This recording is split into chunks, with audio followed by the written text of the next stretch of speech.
Hello everyone, welcome to my another blog. কেমন আছেন সবাই? আশা করছি সবাই খুব ভালো আছেন, আর আপনাদের আশীর্বাদে আমরা বেশ ভালোই আছি।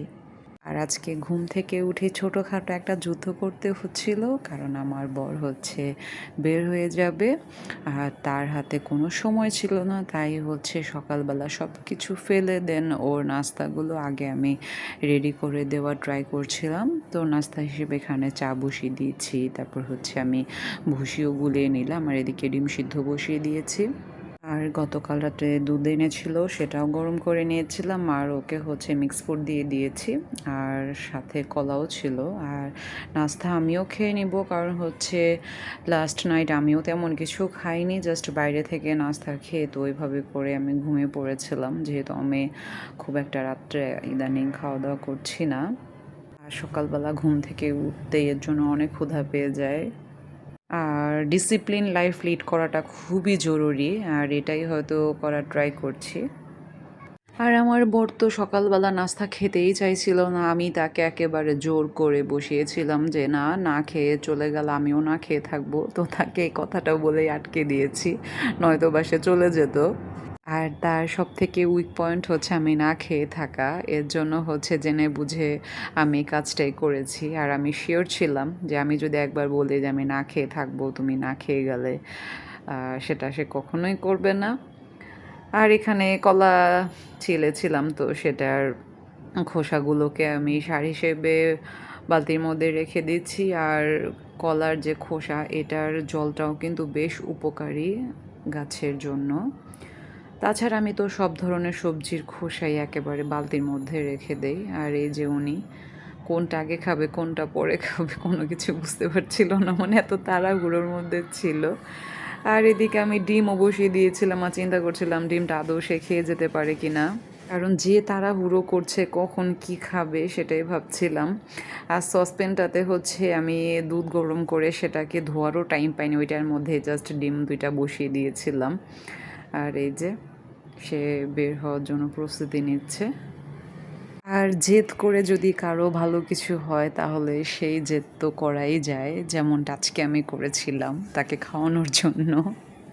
সে বারবার করে বলছিল বাহিরে নাস্তা খেয়ে নেবে, কিন্তু এটা শুনতেই আমার কেন যেন বিরক্ত লেগে যায় যে তুমি একটু সময় দাও, আমি তোমাকে খাওয়ার সব কিছু ব্যবস্থা করে দেই, তার হাতে সেই সময়টুকুও হয় না। তাছাড়া বাহিরের খাবার খাওয়া হেলথের জন্য খুবই খারাপ। ইভেন আমাকেও বলেছিল যে আমি নাস্তা নিয়ে আসি, তুমি আমি আমরা সবাই খাই, কিন্তু আমি এটাতেও রাজি হইনি, কারণ বাসায় খাবার থাকতে আমি কেন বাহিরেরটা খাবো। তাছাড়া বাহিরের খাবার কখনোই এত হেলদি হয় না, আনহেলদি হয়ে থাকে, তো যতটা অ্যাভয়েড করা যায়। আর আমি খেতে খেতে সে বের হয়ে যাচ্ছিল, আর আমার কেন যেন মনে হচ্ছিল সে আরেকবার ব্যাক করবে, কারণ সে কিছু না কিছু ফেলে গেছে, আর আমি ওয়েট করছিলাম সে আরেকবার আসবে। আর হ্যাঁ, সত্যি সে আরেকবার আসছে, যেটা ফেলে গেছে সেটা নেয়ার জন্য। আর আমি তো ও বের হওয়ার সময় সব কিছু মনে করিয়ে দেই যে এটা নিয়েছো কিনা, যেমন মোবাইল, তারপর ওয়ালেট থাকে, এইরকম আরও কিছু জিনিস থাকে। তো সেগুলোই আমি সবসময় মনে করিয়ে দেই। আর যখন আমি বলি না তখন আমি জানি যে ও তো এটা ফেলে গেল, হয়তো বা ভুলে গেছে, বিষয়টা এরকম। আর আমি এটা দেখে খুব হাসছিলাম। আর মানুষ যখন অতিরিক্ত ব্যস্ত থাকে আসলে এমনই হয়, খুব তাড়াহুড়োর মধ্যে অনেক কিছুই মনে থাকে না। আর আমি আমার বরকে বলছিলাম যে আজকে একটা আনকমন জিনিস রান্না করব, যেটা আমি এর আগে কখনোই করিনি। তো সে চলে গেল অফিসে, আর এখন আমি বাসনগুলোকেও ক্লিন করে নিব। মাঝে মধ্যে কাজ করতে গিয়ে আমার এমন ফিল হয় যে আমি তো কাজ করছি না, সত্যিই কোনো যুদ্ধ করছি। আর আজকে যেটা প্ল্যান করেছি রান্না করব, সেটা হয়তো ইতিপূর্বে অনেকেই রান্না করে খেয়েছে, বাট আমার কখনোই এটা রান্না করে খাওয়া হয়নি। তো আজকে সেটারই ইচ্ছে আছে রান্না করে খাওয়ার। আর এইদিকে তো একেবারে বাসনের পাহাড় জমে গেছিলো, তো সেইগুলোকেও এখন ক্লিন করে নিব। আর এখানে কিছু গতকাল রাত্রের বাসন ছিল, কারণ আমি প্রথমেই বলেছি যে কোনো কিছু না করে ওর আমি নাস্তাটাকে রেডি করে দিই, দেন আমিও খেয়ে নেই। আর এখন আরেকবারের মতো আমার শাওয়ার নেওয়া হয়ে গেল, কারণ আমার কিছু কাপড় ভেজানো ছিল, তো সেগুলোকেও ধুয়ে নিলাম। তাছাড়া কয়েকদিন ধরে হচ্ছে বৃষ্টি নাই, তাই ভাবলাম যে কিছু কাপড় আছে সেগুলোকে ওয়াশ করে দেই। তো আজকেও বৃষ্টি হয়েছিল বিকেল দিকে, একটু হালকা টাইপের, তো আমার কাপড়গুলো অবশ্য শুকিয়েও গিয়েছিল। আর আমার যে কোনো কাজ পড়ে থাকলে একদম ভালো লাগে না, মনে হয় সেটা করে কখন শেষ করে রাখবো। মানে ফ্রি হয়ে থাকতে বেশি ভালো লাগে, মাথার মধ্যে চাপ নিয়ে বসে থাকতে ভালো লাগে না। আর আমি তো অনেক চুজি একটা পার্সন, কারণ আমার সহজে কোনো কিছু ভালো লাগে না। যেমন হচ্ছে এই বালতিগুলো আমার দরকার ছিল, তো আগেই তো একটা কেনা ছিল, তো পরবর্তীতে আরেকটা বালতি লাগতো, আর এই এলাকাতে এই বালতিগুলো নেই। তাই আমি ওয়েট করে হলেও আমি নিউ মার্কেটে যাই, তারপর হচ্ছে সেখান থেকে এই বালতিটা নিয়ে আসি। আর হোয়াইট কালার আমার এমনিতেই তো অনেক বেশি পছন্দের। আর এখন হচ্ছে বেডটাকে গুছিয়ে নেওয়ার পালা, যেহেতু আজকে সকালে আমি এগুলো কোনো কিছুই করতে পারিনি, কারণ এগুলো করতে গেলে হচ্ছে আমার বর না খেয়ে চলে যেত। তো তাকে খাওয়ানোর খাতিরে হচ্ছে কাজগুলোকে আমি পরবর্তীতে করে নিচ্ছিলাম। আর আমার কাছে ঘর গোছানো থেকে বড় হচ্ছে ওর খেয়ে বের হওয়াটা, তো সেটাই আমি করেছিলাম আর কি। আর আমি বিছানার মধ্যে কোনো কিছুই খাই না। তবুও দেখছিলাম যে বেডের কর্নার দিয়ে কেমন যেন লাল লাল পিঁপড়া কোত্থেকে আসছে, কোনো কিছুই বুঝে পাই না। এখানে কিন্তু কোনো কিছুই কোনো খাবার নাই। আমরা তো বেডের মধ্যে কোনো ধরনেরই খাবার খাই না। তো পিঁপড়া যে আসলে কোত্থেকে আসে বুঝি না। এইটা একটা বিরক্তকর ব্যাপার। আর ভাবছি হচ্ছে খাটের নিচ দিয়ে হচ্ছে একটু ফিনিশ দিয়ে রাখা লাগবে, তাতে যদি পিঁপড়া মরে যায়। তারা হচ্ছে বাসা করার আর জায়গা পায়নি। একেবারে আমার বেডের মধ্যে আসছে বাসা করার জন্য। কি একটা অবস্থা! আর আমি ঘরের মধ্যে যেমনই থাকি না কেন, আমার ঘর একেবারে পরিপাটি রাখা লাগবে। আর হচ্ছে যেমন আমার চুল, আমি কিন্তু প্রতিদিন কখনোই মাথা আঁচড়াই না। মানে খুব কম সময় যত্ন নেওয়া হয়। তো বাউলের মতো অনেক সময় দেখা যায় যে আমি মাথার মধ্যে একটা যে খোপা করে রেখে দেই, কতদিন ধরে যে রেখেছি আমি নিজেও জানি না। তো হঠাৎ যখন মনে হয় তখন হচ্ছে মাথা আঁচড়ে নেই। আর সামটাইমস তো লালন ফকিরের মতো করে রেখে দেই আমার চুলগুলোকে। মানে এটা বলার রিজন হচ্ছে, মানে নিজেকে পরিপাটি রাখি আর না রাখি, ঘরটাকে কিন্তু আমার পরিপাটি রাখাই লাগবে। আর এদিকে হচ্ছে আমি রান্নার আয়োজন নিয়ে নিলাম, আর বলেছিলাম না যে আজকে একটা নতুন রান্না করব, তো সেটা হচ্ছে পেঁপে দিয়ে মুরগির মাংস।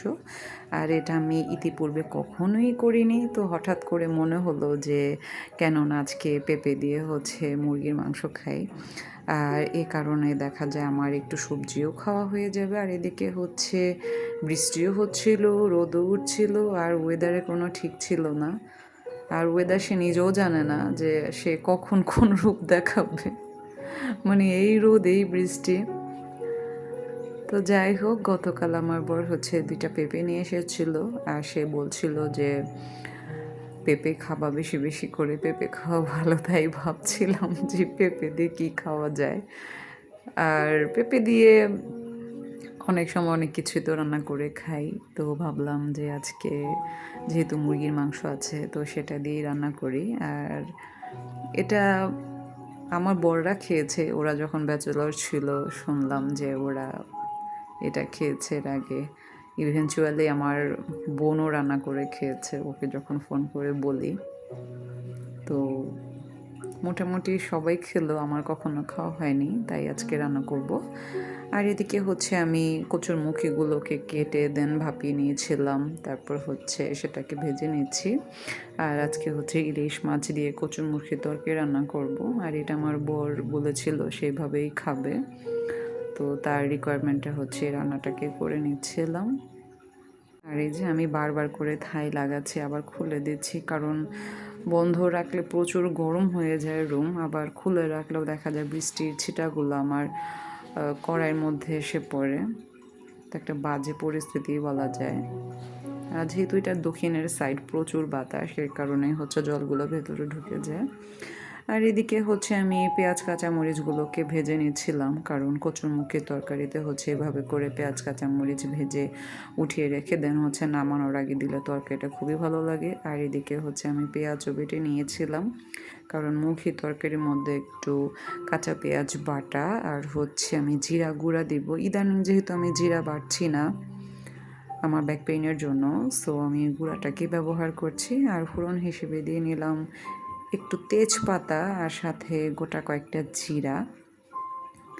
আর এখন তো দেখছিলাম একটু ভালোই বৃষ্টি হচ্ছিল, আর থাই লাগানোর কারণে রুমটা অনেক গরম হয়ে গেছিলো, কিন্তু কিছু করার নাই, রান্নাটাকে তো কমপ্লিট করতে হবে। আর আমি তো পেঁয়াজ বেটেই রেখেছিলাম, তারপর হচ্ছে একটু জিরা গুঁড়োও দিয়ে নিলাম, তো সেগুলোকে এখন একটু কষিয়ে নিব। আর এখানে হচ্ছে আমি শুকনা মরিচের গুঁড়া তেমন মানে খুব বেশি একটা দিব না, অল্প করেই দিব, যেহেতু আমি কাঁচা মরিচ দিয়েছি। আর মুখির তরকারিতে হচ্ছে কাঁচা মরিচের ঝালটাই বেশি ভালো লাগে। আর এই যে যতটুকু না দিলে না ওইটুকুই দিচ্ছিলাম, মানে খুব একটা দেইনি। আর কাঁচা মরিচ না দিলে দেখা যায় আমার এখানে আরও একটু ঝাল লাগতো। আর এখন পরিমাণ মতো হলুদ গুঁড়াও দিয়ে দিলাম। আর এখন দিব হচ্ছে টেস্ট অনুযায়ী লবণ। আর এটাই হচ্ছে তরকারির ইম্পর্ট্যান্ট পার্ট, কারণ বেশি আর কম হয়ে গেলে এটা খাওয়াও যায় না। তাছাড়া কম হলে দেখা যায় এক্সট্রা করে লবণ নিয়ে খাওয়া যায়, বেশি হলে তো একেবারে অবস্থা খারাপ হয়ে যায়। আর এটা আমি খুবই সতর্ক থাকি দেওয়ার সময়। তাছাড়া কম হলেও আমরা ঘরের কেউই কাঁচা লবণ মানে খেতে ইউজড না, তাই হচ্ছে কম হলে কমই হবে। কখনোই আমরা কাঁচা লবণ নিয়ে ওইভাবে করে খাই না। তাছাড়া কাঁচা লবণ খাওয়াও তেমন একটা ভালো না, তরকারির মধ্যে যতটুকু দেওয়া হয় সেটা হলেই হয়ে যায়। আর আমি এমনভাবে রান্নাগুলোকে করি যে আমাদের এক্সট্রা করে লবণ আসলে নিতেই হয় না। আর এদিকে মশলাগুলো হচ্ছে একটু ভালো করে কষিয়ে নিচ্ছিলাম, কারণ মশলার কাঁচা গন্ধ থাকলে তরকারি একদম খেতে বাজে লাগে। মশলা কষানো হয়ে যাওয়ার একটা সাইন চিহ্ন হচ্ছে তেলটা ওপরে ভেসে উঠবে, তো এটা হয়ে গেলেই হচ্ছে আমি বুঝে যাই যে হ্যাঁ আমার মশলা কষানোর ডান। আর এখন হচ্ছে আমি কচুরমুখিগুলো দিয়ে তারপর হচ্ছে আমি ঝোলও দিয়ে দিলাম, আর তার মধ্যে দিয়ে দিচ্ছি হচ্ছে ইলিশ মাছগুলো। আর কচুরমুখি দিয়ে ইলিশ মাছ কিন্তু আসলেই অনেক টেস্টি একটা খাবার, মানে পারফেক্ট কম্বিনেশন বলা যায়। আর এটাকে কিছুক্ষণ ফুটিয়ে নিয়ে দেন হচ্ছে আমি পেঁয়াজ ভাজা ও সাথে হচ্ছে কাঁচা মরিচ ছিল সেগুলোকেও দিয়ে দিব। আর স্টেপ বাই স্টেপ রান্নাগুলো করা অনেকটা ভেজালজনক কাজ, কিন্তু এই রকম রান্নাগুলো কিন্তু খেতে অনেক ভালো লাগে, তাই হচ্ছে করা। যেমন অনেকেই করবে না, দেখা যাবে যে একবারে তরকারিটাকে বসিয়ে দিবে, কিন্তু আমার ক্ষেত্রে একদমই তা নয়। আমি টেস্টটাকে সবসময় মানে ওপরে রাখি। তার জন্য যদি আমার এক্সট্রা করে একটু খাটুনি খাটতে হয় সেটা খাটবো, অসুবিধা নাই, কিন্তু দিন শেষে ভালো একটা খাবার খাবো আর আমার পরিবারের সবাইকে খাওয়াবো। তো সেটার জন্যই দেখা যায় আমার অনেক ধৈর্য রান্নার ব্যাপারে। অন্য কোনো কাজে ধৈর্য আমার কম থাকলেও রান্নার ব্যাপারে বলা যায় যে আমার অনেকটাই ধৈর্য। আর এখন হচ্ছে তরকারি থেকে আমি তেজপাতাগুলোকে ফেলে দিচ্ছিলাম, কারণ এটার কাজ শেষ হয়ে গেছে আর আমি এই কাজটা সবসময় করে থাকি। তেজপাতা ফোড়ন দেওয়ার সাথে সাথেই দেখা যায় এটা স্মেল যা বের হয়েই যায়, আর সেটা তরকারির মধ্যে মানে শুধু শুধু পড়ে থাকে। আর এটা তো আমার গ্রামের বাসা হলে খুব এনজয় করি, যেমন মাটির চুলাতে পোড়া দিলে খুব ভালো লাগে। আর এখন হচ্ছে আমি মুরগির মাংসটাকে বসিয়ে দিব। তো অ্যাজ ইউজুয়াল আমরা যেভাবে করে মাংসটাকে রান্না করি সেভাবে করেই রান্না করব। তো তার মধ্যে হচ্ছে আমি পেঁপে দিয়ে দিব। আর পেঁপে দিব বিধায় হচ্ছে আজকে মাংসর মধ্যে আমি কোনো ধরনের লং ইউজ করিনি। ভাবলাম যে একটু হালকা পাতলার মধ্যে রান্না করে খাই, আর মশলাও কিন্তু খুব বেশি এখানে দিব না। আমি একটু একটু করে হচ্ছে আদা আর রসুন বেটে নিয়েছিলাম, আর সাথে একটু জিরা গুঁড়া দিয়েছি। আর এখন হচ্ছে পেঁয়াজ দিয়ে এগুলোকে সুন্দর করে ভেজে নিব। তো এগুলো ভাজা হয়ে গেলে হচ্ছে আমি মশলাগুলোকে দিয়ে দিব। তাছাড়া পেঁপে একটা ঠান্ডা খাবার, তাই হচ্ছে আমি তেমন ঝাল দিব না। আর রান্নার মধ্যে হচ্ছে আজকে কাঁচা মরিচ ব্যবহার করব, তার জন্য আমি এটার মধ্যেও লাল মরিচের ঝাল খুব একটা দিচ্ছি না। আর আমি তো এই রান্নাটা করার জন্য টমেটোর কথা বলেছিলাম, কিন্তু দুর্ভাগ্যবশত টমেটো পাওয়া যাচ্ছিল না, কারণ আমার দেবর গিয়েছিল টমেটো আনার জন্য।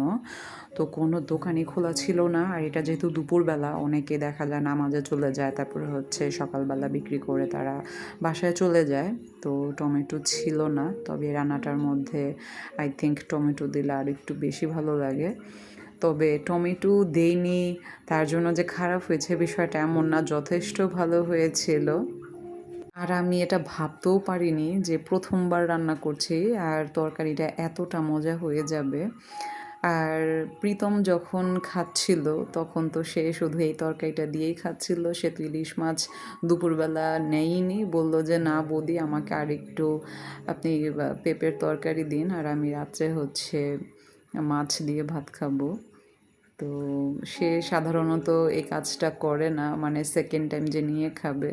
তো তরকারিটা তার কাছে এতটাই ভালো লেগেছিল, সে দ্বিতীয়বার করে চেয়ে খাচ্ছিল। আর এটা দেখে তো আমি খুব খুশি হয়ে গিয়েছিলাম যে যাক বাবা, প্রথমবার রান্নাই আমার এতটা টেস্ট হলো। আর আমি তো কনফিডেন্ট ছিলাম যে আমি রান্না করব আর সেটা কেন খারাপ হবে, ভালো হতেই হবে। তো সেই আত্মবিশ্বাস নিয়ে আমি রান্নাটাকে করছিলাম।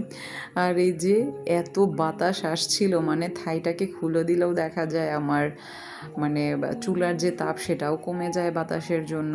তারপরে হচ্ছে মশলাগুলোও দেখা যায় অনেক ছিটে একেবারে রান্নাঘর ভরে যায়। আর না খুললেও দেখা যায় গরম লাগে। আর প্রচুর বাতাস আসছিল ভেতরে, ভালোও লাগছিল একদিকে। আর এখন হচ্ছে মাংসগুলো দিয়ে এখন সুন্দর করে নাড়াচাড়া করে দেন হচ্ছে ঢেকে দিব। আর আমি তো পেঁপে দিয়ে মুরগির মাংস অনেক এনজয় করেছি, খুবই ভালো লেগেছে আমার খেতে। আর আমি হচ্ছে দুপুরবেলা ভাত দিয়ে খেয়েছি, দেন হচ্ছে আমার রাত্রের খাবার হিসেবে আমি রুটি দিয়েও খেয়েছি।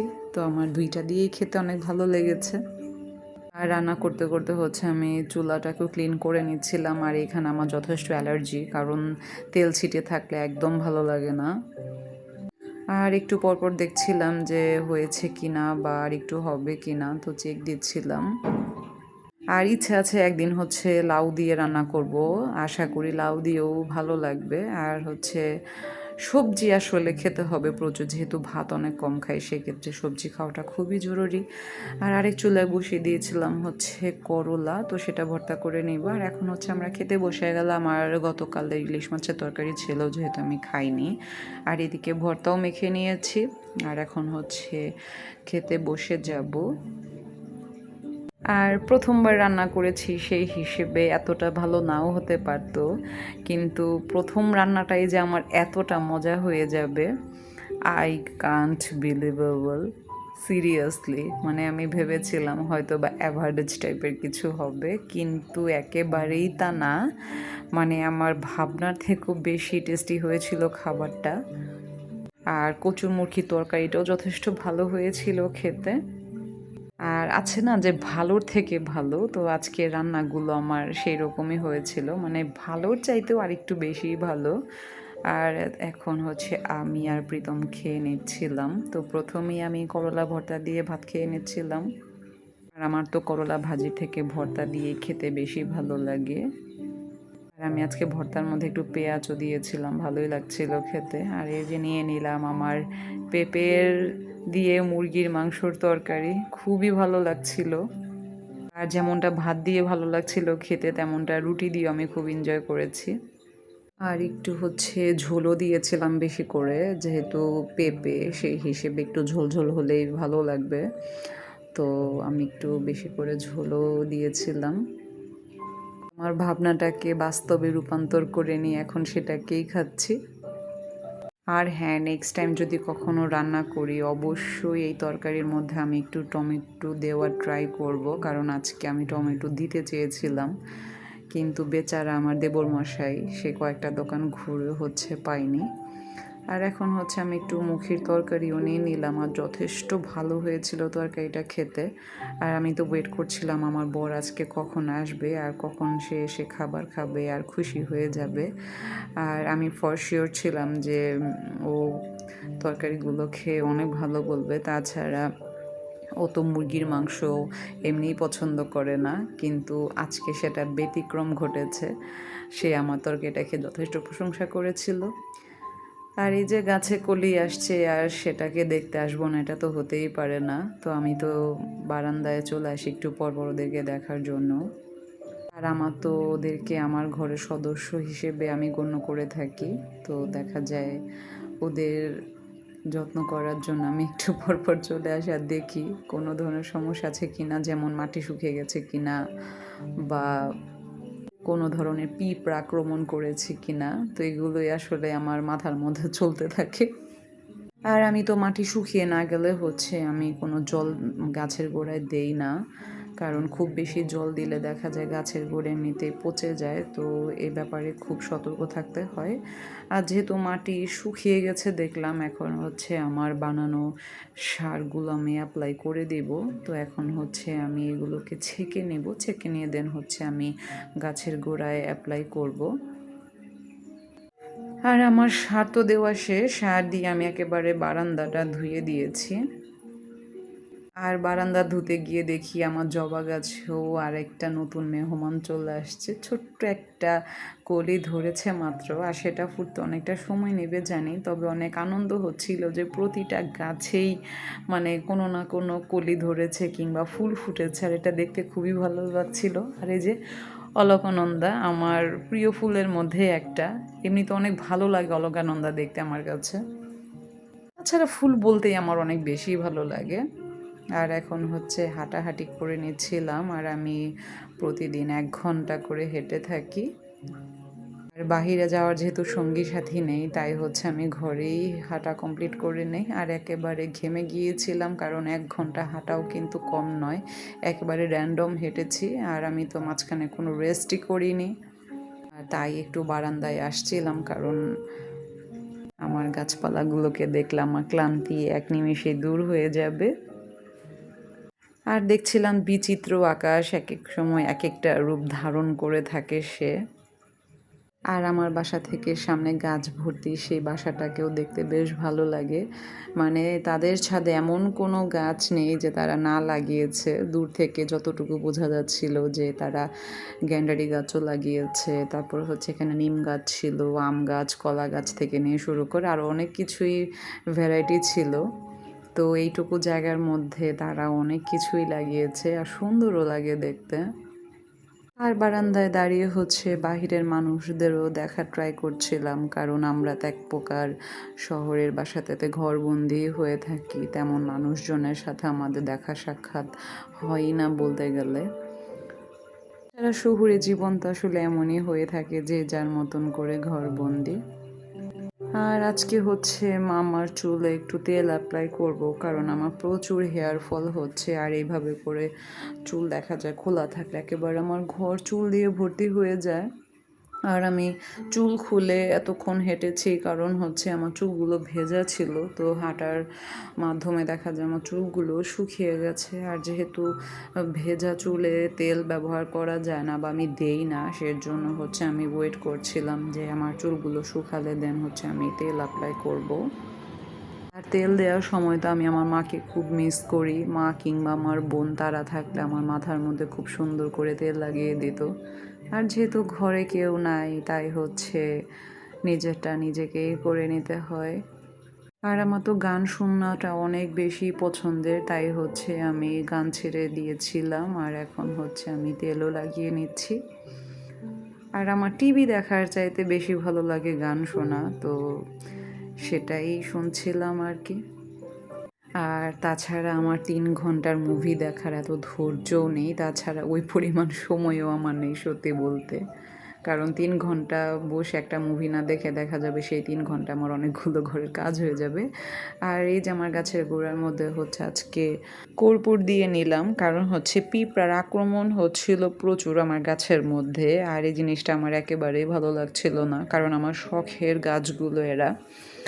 আর প্রচুর পিঁপড়া হয়েছিল কেন যেন একেবারে গোড়া থেকে আগা অবধি। আর আমার বোনের থেকে শুনতে পারলাম যে এটা নাকি অনেক কাজ করে থাকে, তো আমি সেটাই দিয়ে নিলাম। আর এই যে আমার কি সুন্দর দেখা যাচ্ছিল গাছগুলোকে। আর এখন হচ্ছে আমি একটু রুটিও ভেজে নিলাম, আর এখন আমার রাত্রের খাবারও সেরে নেব। আর যেহেতু বাসায় কেউ নাই, প্রীতমও চলে গেছে খেয়ে, আর এখন আমি একা একাই খাবারটাকে কমপ্লিট করে নেব। আর আমার বরের জন্য ওয়েট করে দেখা যায় অনেক রাত হয়ে যায় আর আমি অনেকটা অসুস্থ হয়ে পড়ি। তো সব কিছু দেখা যায় নিয়ে হেলামো করাও যায় না।